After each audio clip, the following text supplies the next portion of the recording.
The Battle of Britain is about to begin.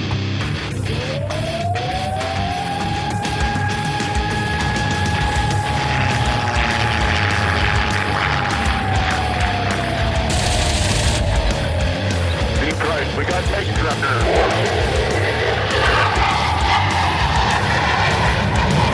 Let's follow a range on me, Christ. I do not have that on the target right now. I've got a couple of these right in front of me. I'm going after it. Right, I got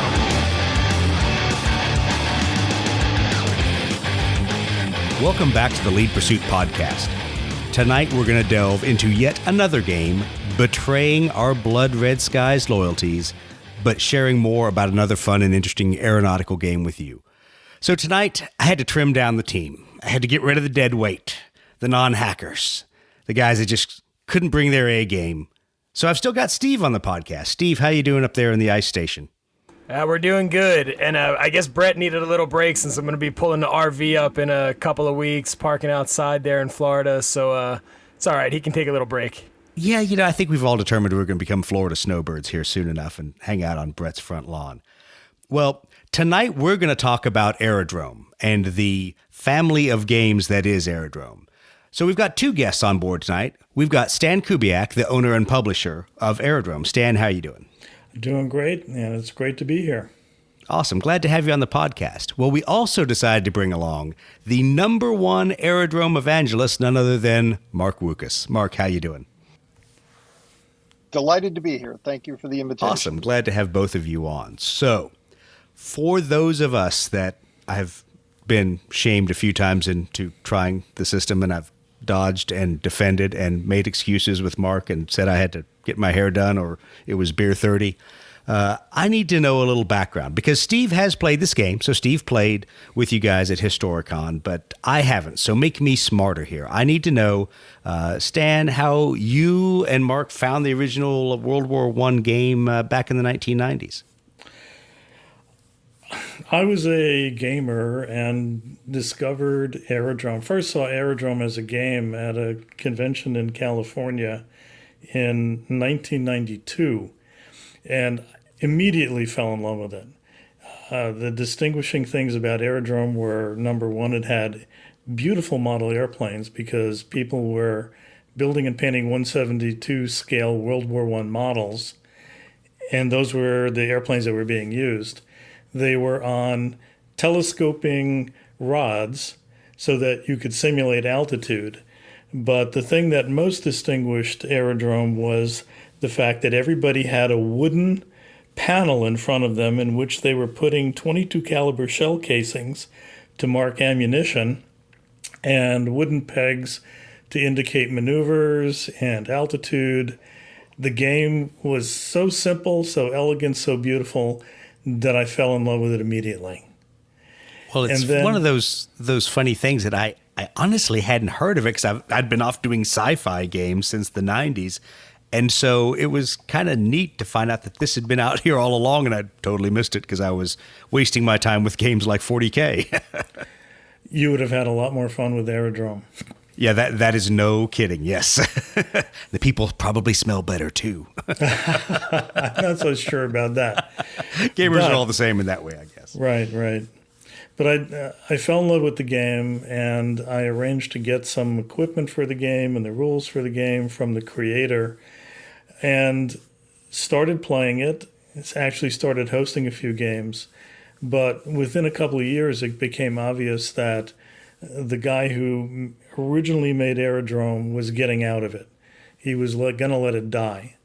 And so I was able to get in touch with him, and I loved it so much, didn't want it to die. I arranged to buy the rights from him. And so that happened about 1994. And I took the game and added aircraft to it, cleaned up the rules immensely, made a few innovations like a colorful mat that you could play instead of a solid green piece of felt. I changed the bases of the flight stands to be transparent plastic so that you could see the mat underneath. And I was about to say, basically- especially after spending so much money on mats this last week, I'm really enjoying the whole transparent base thing. Right, exactly. I feel like I'm getting my money's worth. It feels more like you're flying if you can see what you're flying over. Yeah, absolutely. So essentially, I revamped the game in a very major way, and I retitled it Aerodrome 1.1 and started going to conventions. First introduced it at Historicon back in 1994, actually 1995. It was my first time putting it on at a major convention. And to the game, I also added the concept of keeping ongoing records of people's victories and awarding medals. I had wings made, silver wings for a person's first victory, gold wings for their fifth, and I've got records that go back to 1995 for Aerodrome 1. That's awesome. So that people could play the game on a continuing basis from one convention to another. Well, that's awesome because Steve had told me about that, and I did not know that until he'd played, and that's just a neat continuity that I know a lot of people get super bent about being competitive or not competitive, but that's a leaderboard without being crazy competitive, and I kind of like that idea. It's really worked out very well, and we have in Aerodrome 1 there were a few people that have over the years earned more than 100 kills and wear their various medals very proudly all the time. That's cool. That's cool.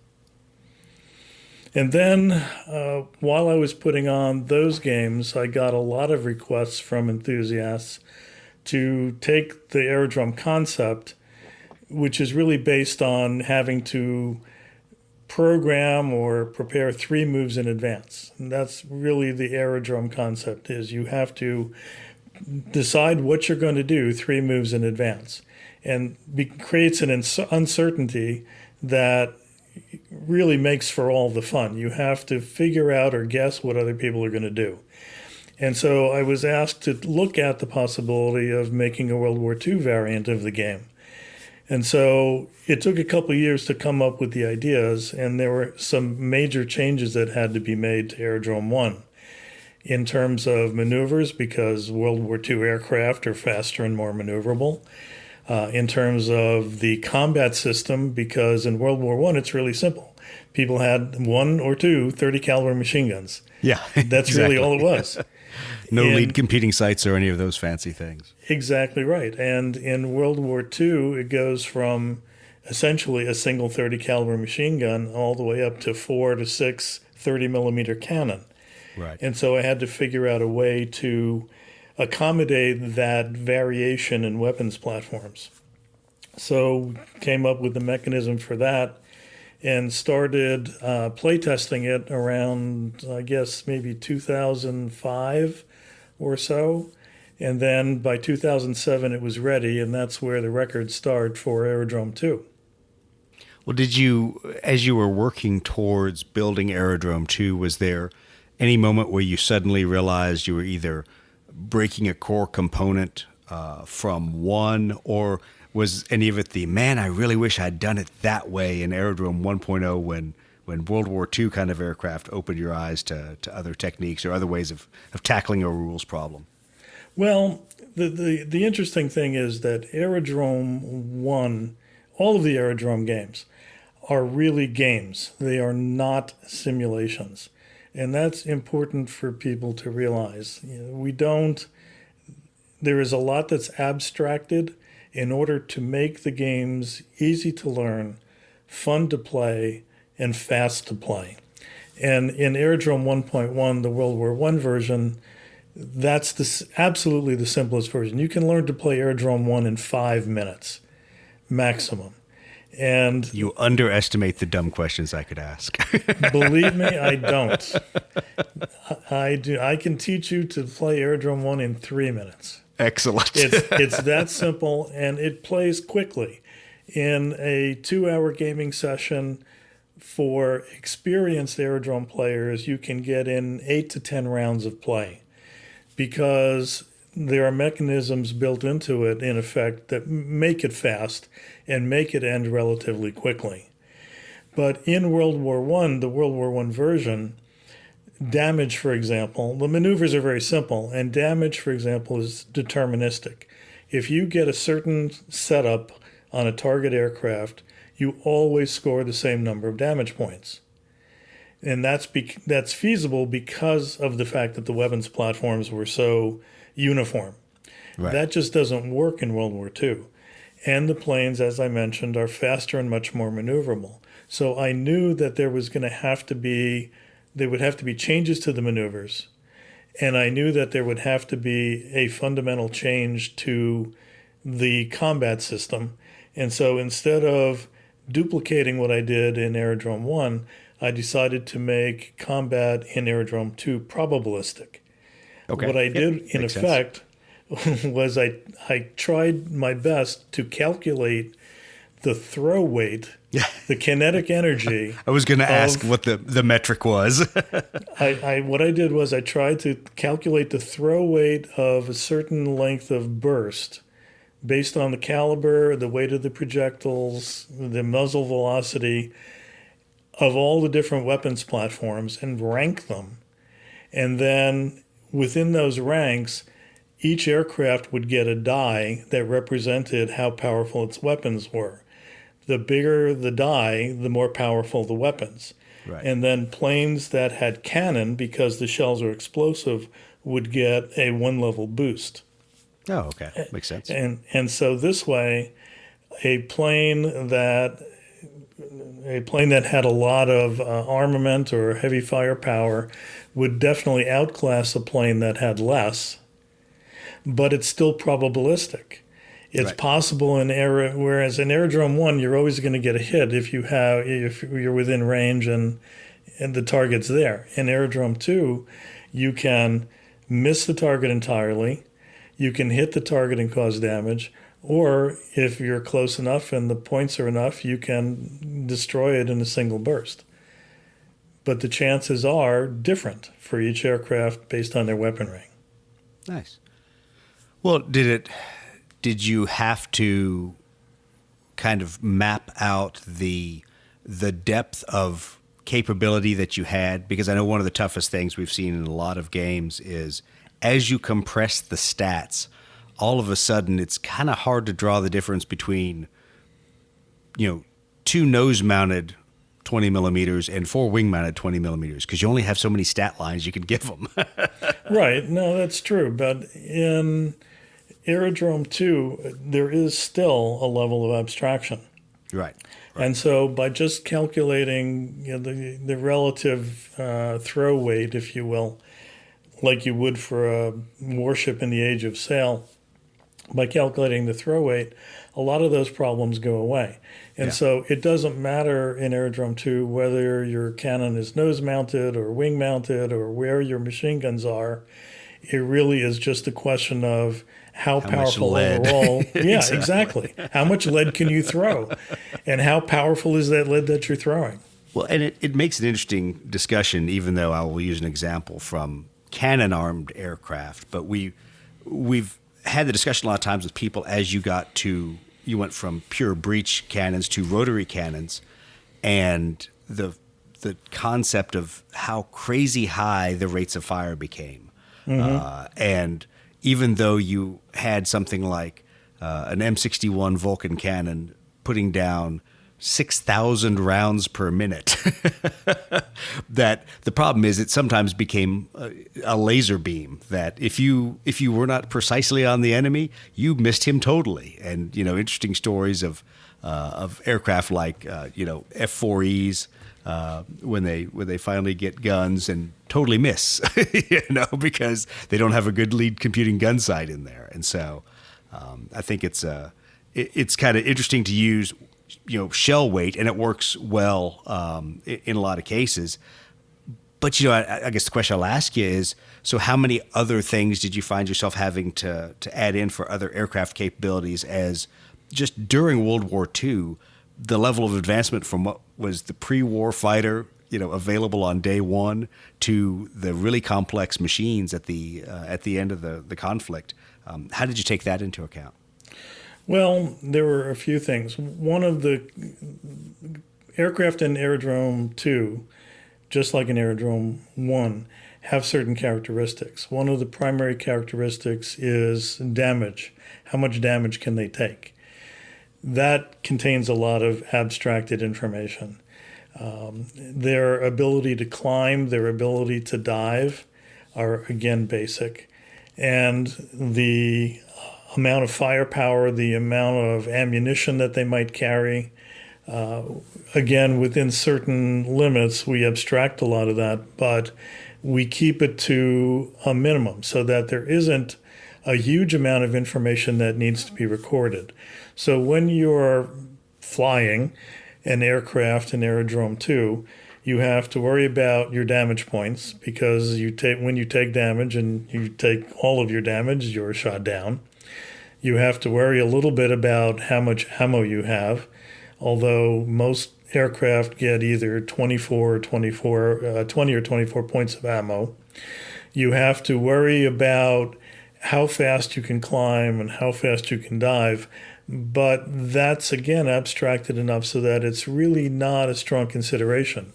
Aerodrome 2 doesn't take into account things that a simulation would take into account. For example, right. Picking up a lot of speed when you dive, or losing a lot of speed when you climb. There are certain maneuvers that may affect where you are and what you're going to end up doing. But that's where a lot of this abstraction comes in that keeps it a game rather than making it a simulation.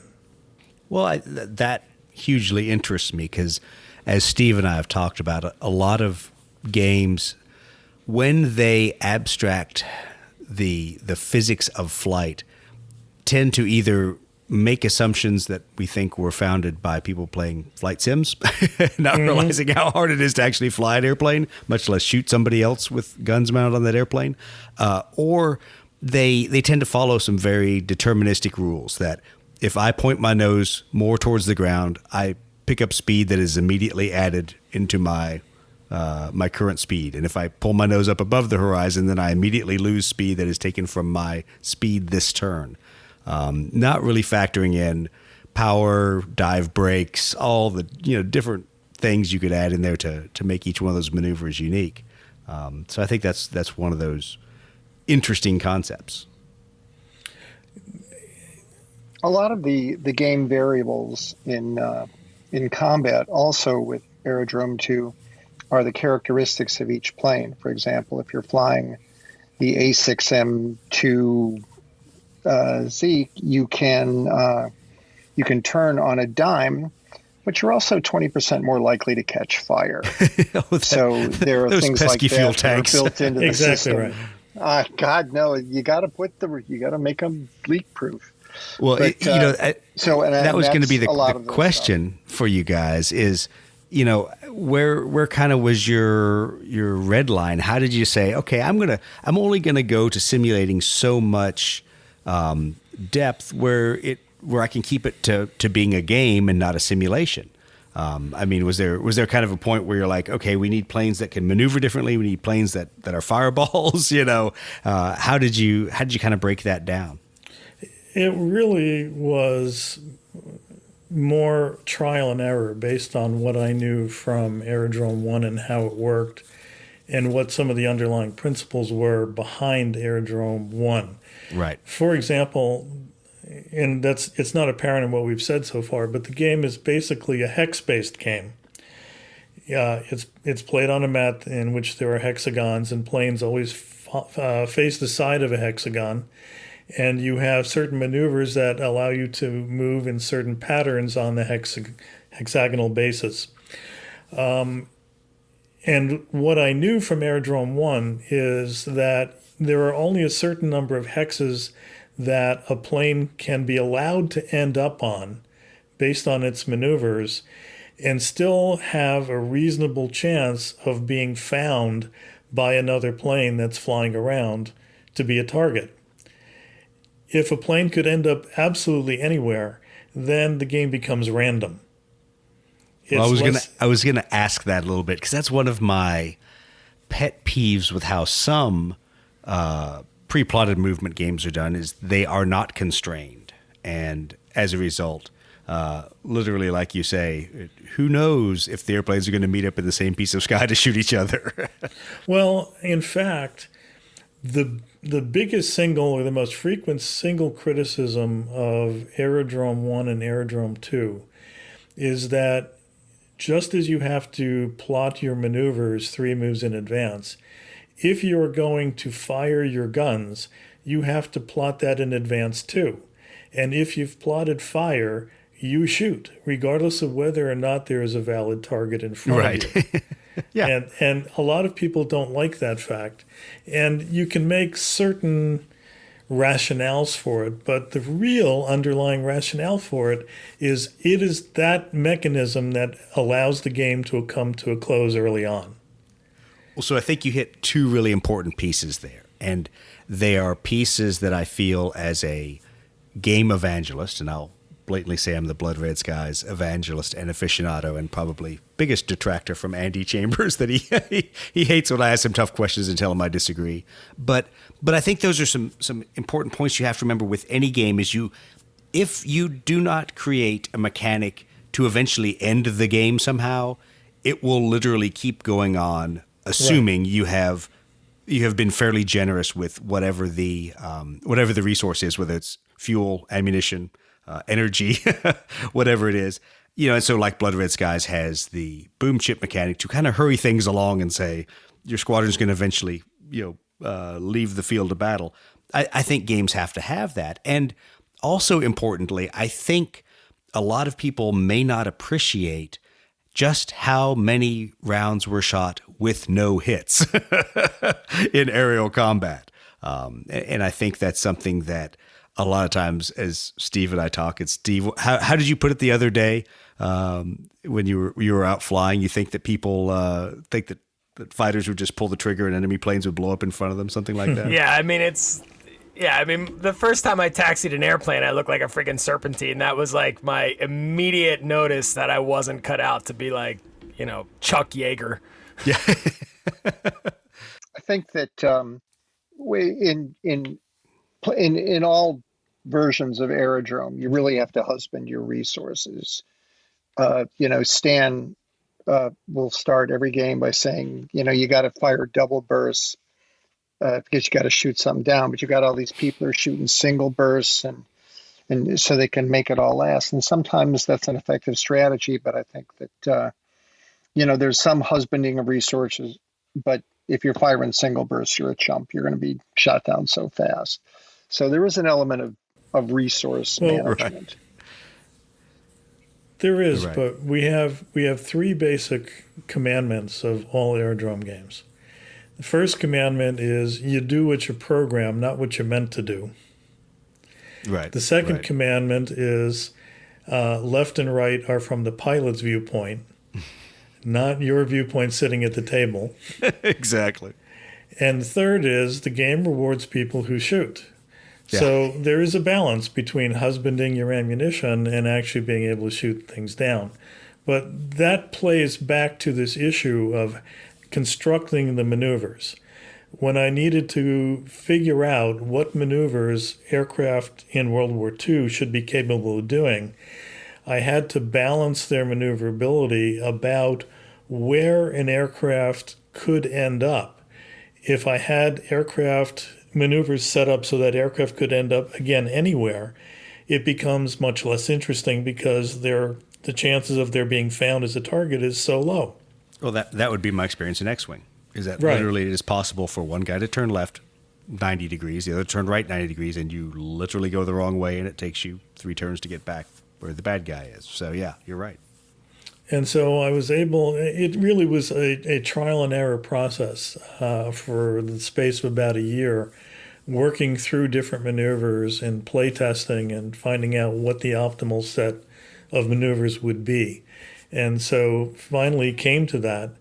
And then on top of that, started to add a few variations to that because, we haven't talked about this, but in Aerodrome 2, there are rules not just for dogfighting, but for air-naval combat, which includes dive bombing, torpedo bombing, strategic bombing becomes popular. All of those rules are built into Aerodrome 2, within a framework that is still has a certain amount of abstraction and is still easy to learn, easy to play, and a lot of fun. Yeah, well, that's good to hear, because I think, unfortunately, a lot of times when you add roles and missions into a game, you add unnecessary complexity, and everyone's a victim of it. I'm certainly not immune to it, especially the small projects I've worked on where you say, I just want to add this one more thing that I think will be really thematic. And, 7 paragraphs of rules later, you realize all you've done is just make more loopholes and create more problems.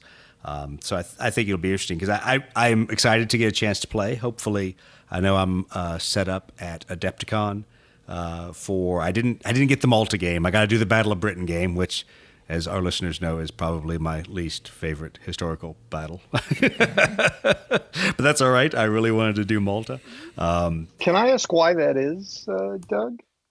Why do I not like the Battle of Britain stuff?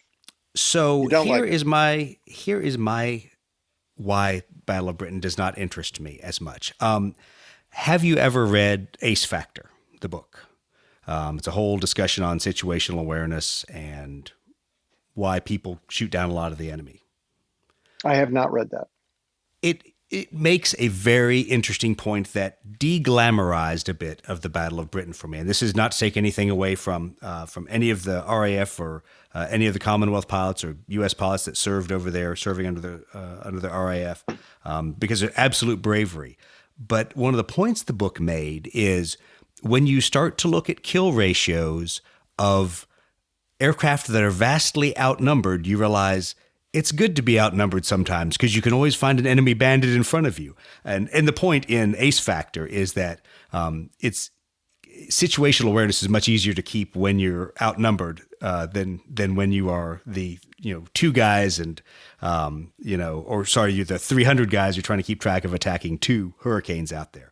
So I think it's, for me, the Battle of Britain has always been a really cool action, but not as interesting to me as what I felt some of the desperate actions were, like Malta, where not only do you have wave after wave after wave of airplane coming your way, you don't have any to replace the ones you've lost because they're not getting launched off the carrier, or the ones you just fixed just got bombed in the revetments.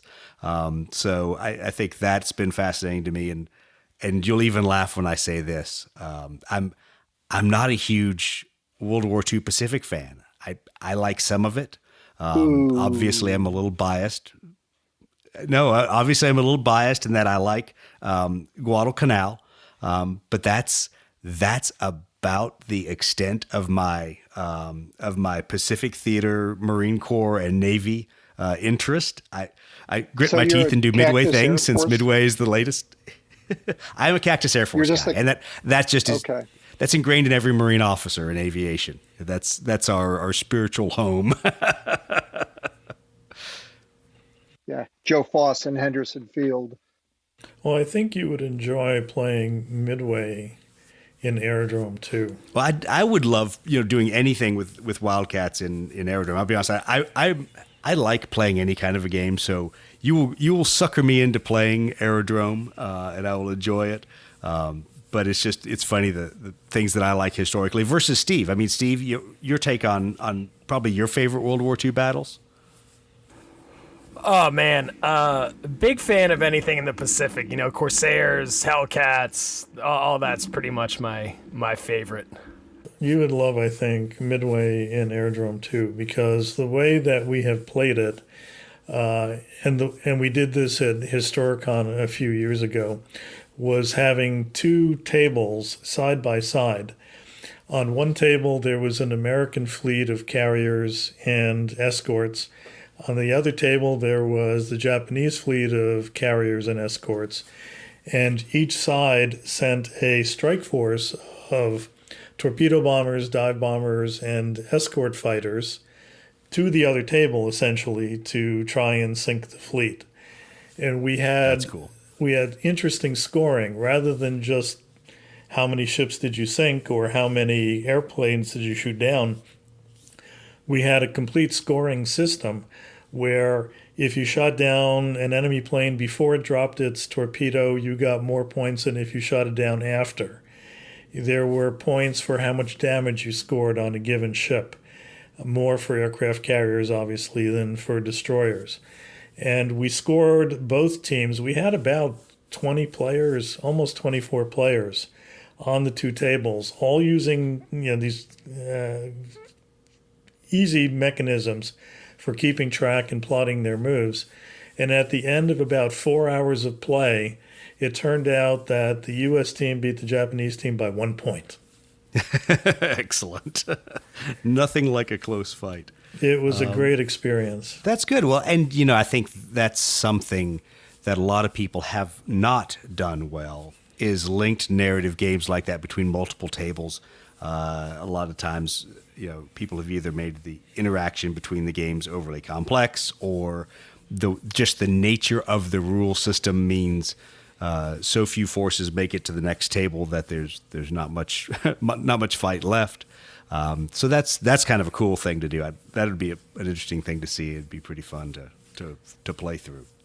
Mark will be interesting to talk to about the way that he develops some of the scenarios, because he's done a lot with Battle of Britain and with the Pacific and with things like Malta and the Channel fight. He's really good about putting together these kinds of narrative scenarios. Yeah, so in any case, he's really good at that, and he's done a number of scenarios, and we're hoping to formalize some of those. One of the things I want to do for Aerodrome 2 is put out a couple of supplements, one for the air-naval combat in the Pacific, one for strategic bombing, one for Europe, and incorporate a number of these really, really good scenarios that we can play and get interesting, reasonable historical results from what is really a very simple and easy to learn framework.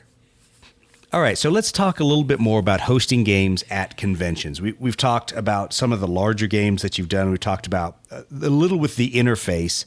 What have you seen are the big hurdles to get people involved in the game? Is it, even though the brief is pretty quick, they're like, oh, this must be way too simple of a game. This is not enough simulation for me. Or, are people kind of put off by models on stands? What usually have been your problems? Okay, Doug. I'm going to jump in here. This is not fair. I don't care about what you hate. This is the perfect spot to interject my introduction to Aerodrome. Okay, all right, so absolutely. The first time we saw this game, we were at NashCon. And I go back and forth with this love-hate relationship with hexes, right? And walk past the table, and I was like, ugh, another hex airplane game, right?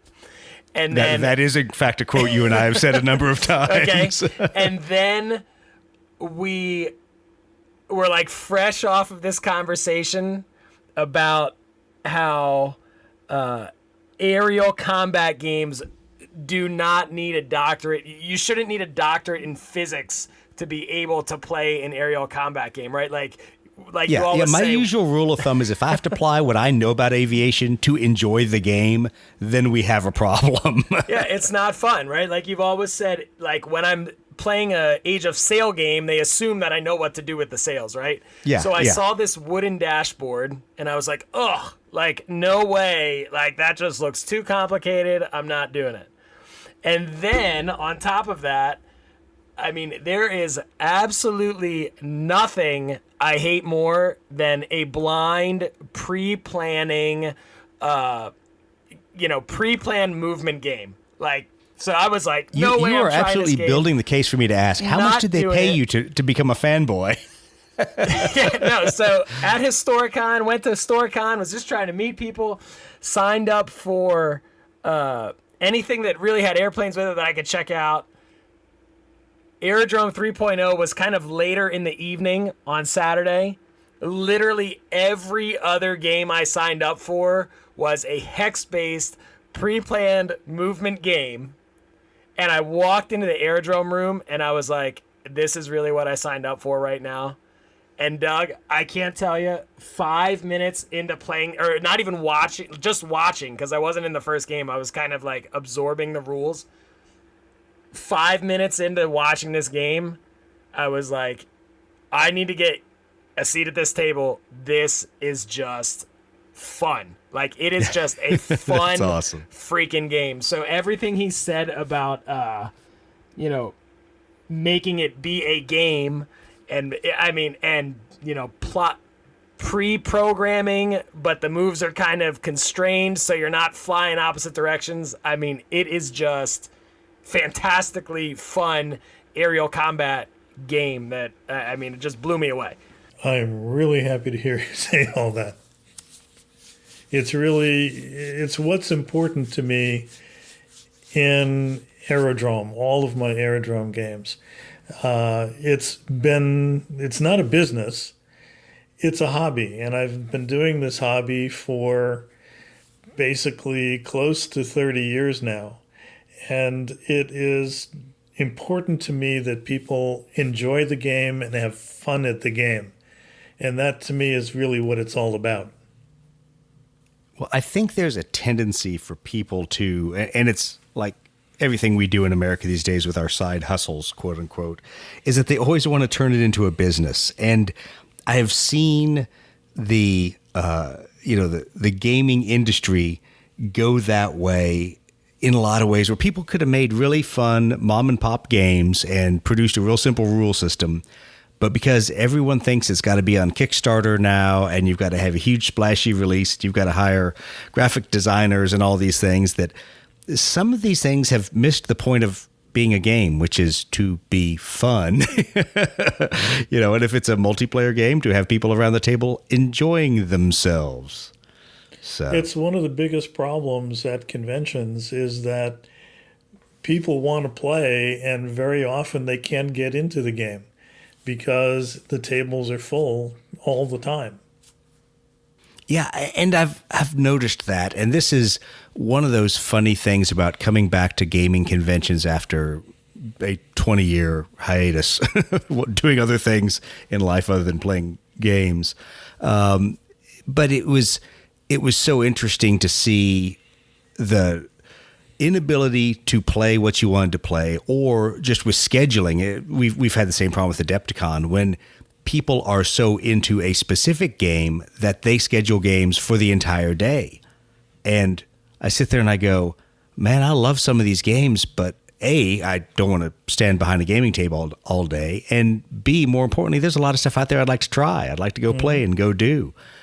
So it's always refreshing to have a game that is, number one, quick, but that people are designing at least the events to get as many people through and do as much playing as possible. Most of my games just go 2 or 3 to 4 hours max. I was about to say that if as long as it's not 8 hours, then we're good. No, it's not Napoleonics. Yeah, exactly. This episode has just jumped. I mean, when we're making fun of Battle of Britain and Napoleonics in the same episode, it is just climbing the charts for me. We've lost our European readership at this point. All of our European listeners have disconnected. I'll look at the iTunes stats and they'll say, yep, halfway through, 50% of your people stopped listening. It's all right. We love you anyway. Well, I'm going to kind of go full grognard for a moment, though, and ask the tough question of, okay, so I get it. It's a game. It's not a simulation. It's fun. That's fine.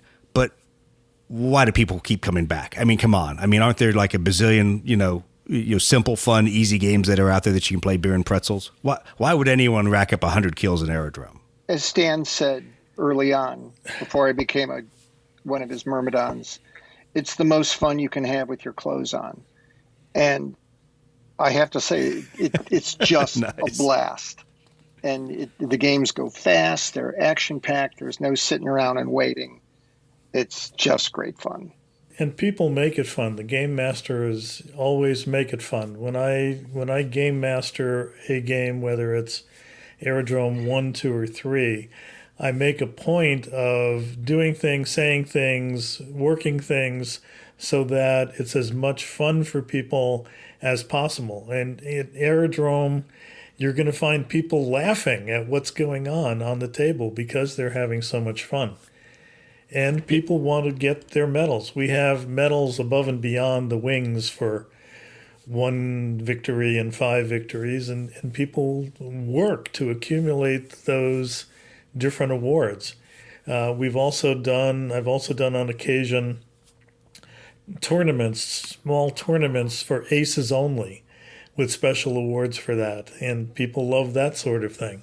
Well, that's what I was going to kind of ask about is when you find people that have obviously played, and I'll call it at the higher tiers, maybe it just means they've played more, but that have really racked up these events. It's good to hear that you do something distinctive and different for them, because obviously you, and I'll put the who in it, you are making the game a lot more enjoyable, and it's the crowd of people that are returning. And something that I noticed between a few Gathering of Eagles events were that it was funny how some of the same people wanted to play against the same other people regardless of the game system. And it wasn't just because you were close friends or you're from the same town or whatever, but it's because you enjoyed talking crap to the person across the table from you and knowing that they didn't care, and having an enjoyable time. That really is the case. I was going to say we've done that at a few conventions too, because we've had occasions where there have been families playing, right, as 4 or 6 people from the same group. Oh, that's funny. When you put them across from each other and then start trash talking, and I, as the game master, start trash talking about what they're doing. There is no family loyalty at that point. They love it. Well, I think one of the things that we're going to institute for Gathering of Eagles for some of our Blood Red Skies stuff is grudge matches, where either in the tournament you can pick your first round opponent, or the fact that the day before the tournaments on those Friday nights, it will be a lot of beer and calling out whatever other nationally ranked or not player you want to meet on the tables. Because Steve and I had a lot of fun doing that. It was good to trash talk for a month or so up until Siege of Vicksburg. And then Steve and I had to live stream and put our money where our mouth was and play against each other. So I think that adds an element of good-natured rivalry and things that are, to me, are a part of gaming in general, that at times I think we lose at conventions. One, you lose it when you just don't know everybody. I mean, I'll be honest, the first time I walked into a Horus Heresy gaming convention, I knew there were people there to Adepticon that were, people I'd talked to on the internet or, had exchanged comments about models or whatever with, but it's not the same if it's not the people you're used to playing against. So there's always some fun to built in camaraderie by having repeat offenders. Mm-hmm. You made that point in a recent podcast where you talked about having guys bring their squadrons and then duke it out and stuff like that. And it'd be interesting to see, well, I'm going to win with my 109s, or no, I'll be up there with my Hurricanes, or just whatever. I think that adds a personal element to gaming. Another point I wanted to make about the Aerodrome family of games and not being a business, being a hobby, is that I've been very deliberate about trying to make the new variations of Aerodrome such that people don't have to make a huge new investment in order to play. Aerodrome 1, 2, and 3 all utilize the very same control panels, wooden control panels. It's just a question of how you mark different maneuvers and different things that you're doing on those panels. All of the games use the same flight stands. And while it's a good idea to have a different mat for over water in the Pacific versus over the trenches in World War I, you can play on any hex-based surface. The game is scaleless. You can play it with planes ranging from 1/300th to 1/72nd, at least in World War I. And so I've tried to engineer things so that people who decide that they want to play Aerodrome and want to own some Aerodrome equipment don't have to keep buying new stuff. Right. Well, and I think that's one of the interesting barrier to entries to a lot of games is that anytime it either changes time periods and or changes, revisions, that it's just buying a ton of new stuff again as I'm looking at all of my, 7th edition and 8th edition Warhammer 40K stuff that all those stacks of cards and decks and everything else are no longer useful unless I want to go back and play Old Hammer. But that's all right. Okay, so we've covered a lot of the different things that have gone on both in the game itself. What you guys haven't told me, even though we've talked about the community and we keep mentioning it, is Aerodrome 3.0. What exactly is in 3.0? Aerodrome 3.0 is intended to be, in many ways, an extension of Aerodrome 2. Aerodrome 2 goes up to the end of World War II. It covers some of the conflicts before World War II, such as the Spanish Civil War, the Russo-Finnish War, but it basically stops at the end of World War II. Aerodrome 3 is intended to cover the realm of jet age air combat from the end of World War II up to, not including, the advent of missiles in the early 1950s.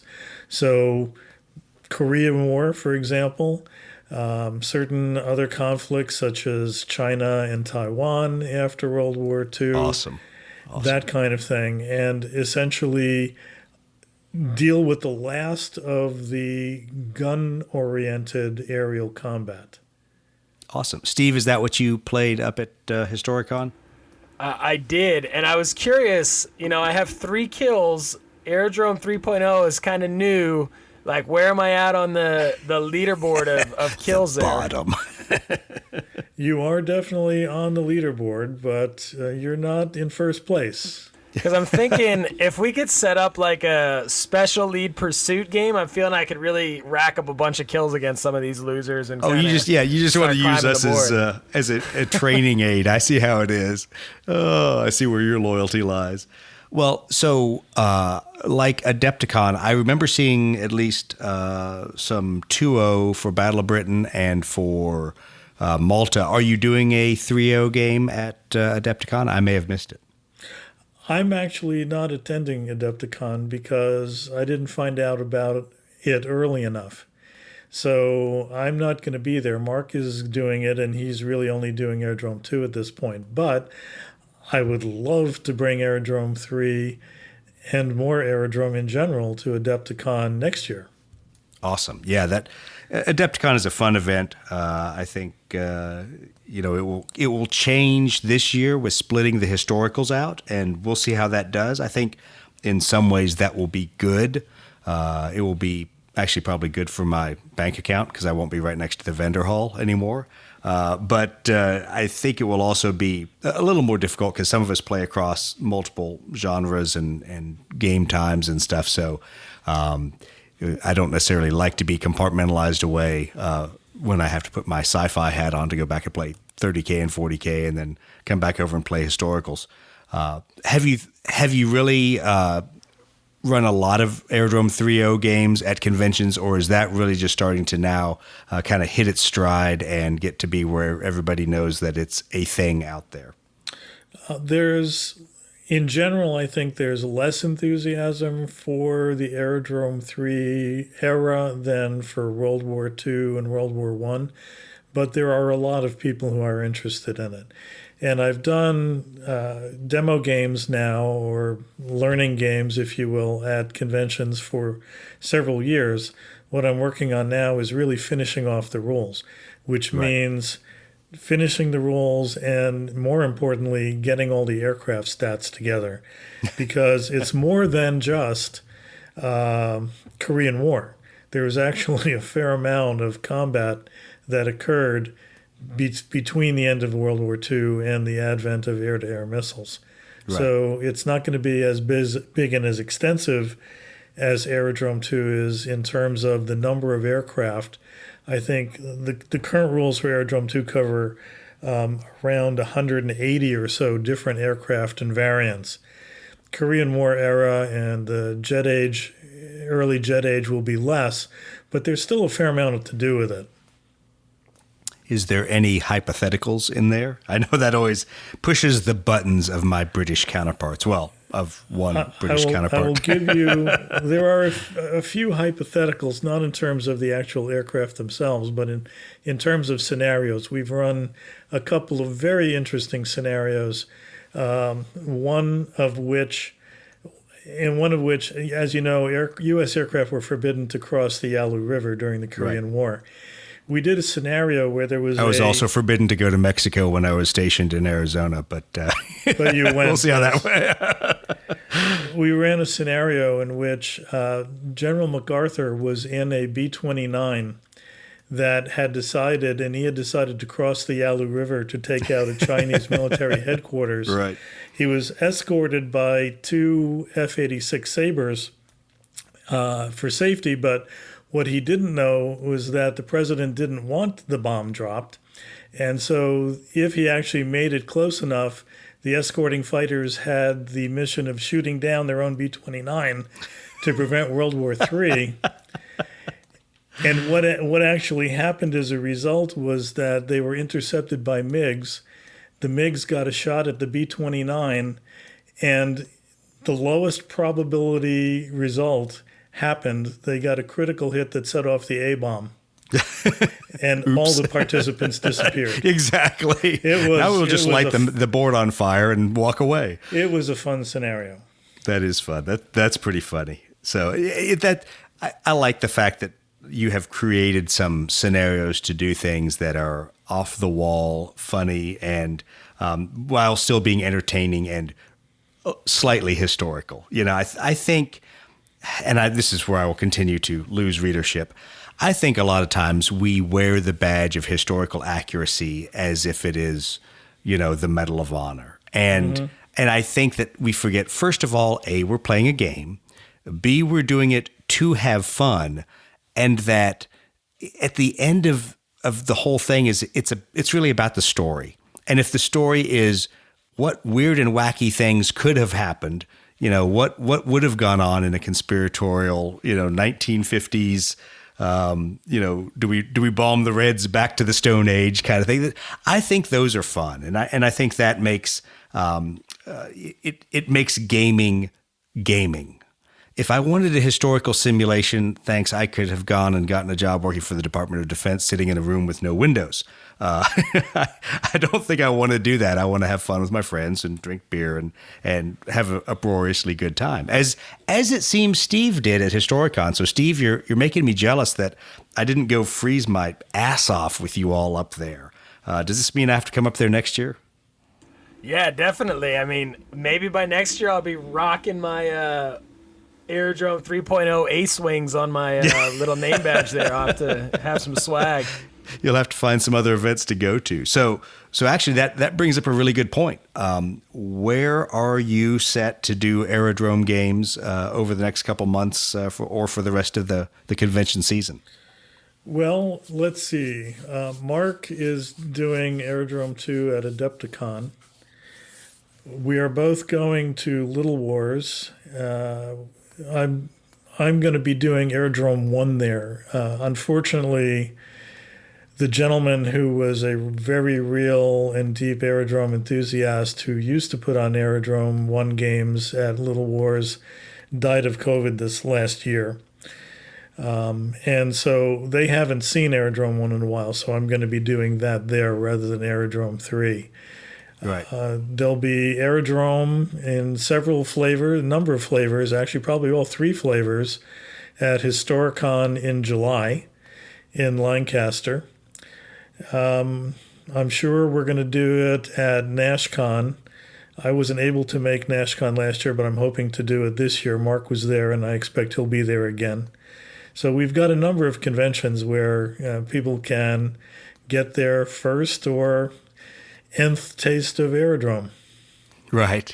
Well, the problem for me is Historicon is falling at a terrible time this year for work travel, but we'll see what I can work out. I know that definitely I will do my best to make it up to NashCon again, because it literally is my backyard up there, and so it's super easy for me to get up, and I'll have to just make sure, rather than devoting my time to being the Blood Red Skies evangelist, I can parcel out some time to actually get some other games in and enjoy those, because I I enjoy a lot of different war games. I think the problem that we all have, which is a good problem, is sometimes you look at the schedule of events and you go, oh my gosh, I don't know.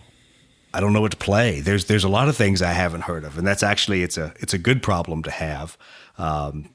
But it's a little intimidating at times to just pitch in and go, I'm going to try this game, and if I'm miserable surrounded by a bunch of grognards for 4 hours, I'll just go to the bar and drink afterwards. But it doesn't sound like that's what the Aerodrome crowd would be like. So I don't think so. I'll put that on my short list. Well, Steve, anything else, any other questions you had or any other observations from your time playing Aerodrome? No, just, everything that was said is spot on. Stan as a game master in the game that I was in just made it so fun. Just an absolute fun experience. Just everything about it is true. It's fun. It's not a simulation.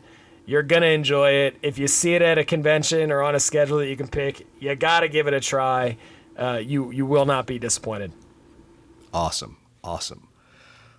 Well, Stan, what's the easiest way for people to get in contact with you if they're like me and they say, well, crap, I don't even know what conventions I'm going to this year, but if I knew one of them was going to have Aerodrome, I'd be sure to make that one. How can people get in touch and find out? The easiest way would be to email me directly. The email address is aerodromeinfo@gmail.com, aerodromeinfo@gmail.com. There's the websites for Aerodrome need major upgrades, but there's an informational website where people can get a little more information about what the 3 variations are, and that's aerodromeinfo.com. There's also a suggested email address there too, but email is absolutely the easiest way to get hold of me. Awesome. Well, thanks for showing up on the program. I really appreciate it. It's been good to chat with you guys and good to learn all the things I didn't know about Aerodrome. And now I'll try to be less intimidated by the aircraft on the flight stand and a large display sitting there. But I'll definitely make time both at AdeptCon and then NashCon to come over and play. You better be intimidated at Adepticon because I know we're in the same game, man, and I'm 2 kills away from being an ace, so you better watch yourself. Oh, so that's how it is. I thought you said you were going to be busy for the Battle of Britain game, and you wanted to play the Malta game. Well, I see how it is. My own team calling me out. All right. We'll have to... You will enjoy it, and as in any game, fresh meat is always appreciated. I see how it is. I'll be the training aid for everyone else. Well, awesome. Well, I really appreciate it, guys. Thanks for being on the podcast. Thank you for having me. Yeah, I'd like to definitely get a chance to play this, and I'm looking forward to it. So I'm really, really excited. Sounds good. Thank you again. Absolutely. Well, I'd like to remind the listeners, please leave us some feedback, both on the website. Remember, there's a contact form out there. You can send us a nastygram and tell us what horrible people we are and how terrible we are at doing our job. And no one's going to replace us, so you're stuck with us. But also, please leave us feedback on Facebook, Instagram. If you are missing the fact that there haven't been weekly updates to the Grognard Gazette and no more humor on your Fridays, well, blame none other than myself. I haven't been funny enough lately. So we promise on Instagram, we'll get back there and start making fun of everybody else and ourselves and trying to at least provide some aviation wargaming humor to the community at large. But thank you, everyone, for listening. We will see you next time. You would have loved this, Steve. I was putting flooring at the farm this weekend, and like the first couple songs were just 80s workout songs. Then it was a couple songs from Top Gun, and I was happy going back to other 80s workout songs. And then the Iron Eagle mix came on. It is not only the greatest series of aviation movies ever made, but the greatest movie soundtrack in history. Without a doubt. No, it's the not. best 80s movies soundtrack ever. Yeah, wow. Steve has some low standards for 80s music.